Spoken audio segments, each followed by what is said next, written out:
मध्य पूर्वेत वाढलेल्या तणावाचे थेट परिणाम नागरी विमानसेवेवर होत असून संयुक्त अरब अमिराती देशात गेलेले रायगड आणि नवी मुंबई परिसरातील काही नागरिक सध्या तेथेच अडकून पडलेत। संघर्ष तीव्र झाल्यानंतर अनेक देशांनी सुरक्षेच्या कारणास्तव आपली हवाई हद्द तात्पुरती बंद केली आहे। परिणामी आंतरराष्ट्रीय उड्डाणे रद्द किंवा पुढे ढकलण्यात आली आहेत।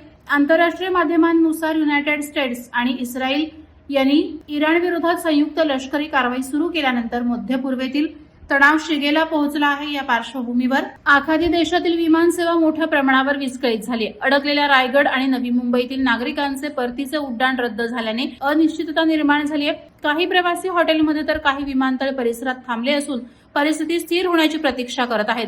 भारतीय दूतावास आणि संबंधित यंत्रणा परिस्थितीवर लक्ष ठेवून असल्याची माहिती मिळते।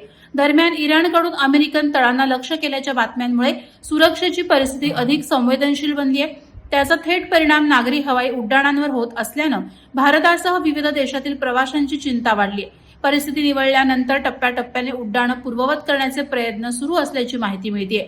दरम्यान शासन सर्वतोपरी प्रयत्न करत असून नागरिकांनी अफवांवर विश्वास न ठेवता अधिकृत सूचनांचं पालन करावं असं आवाहन केंद्र शासनाकडून करण्यात येत आहे।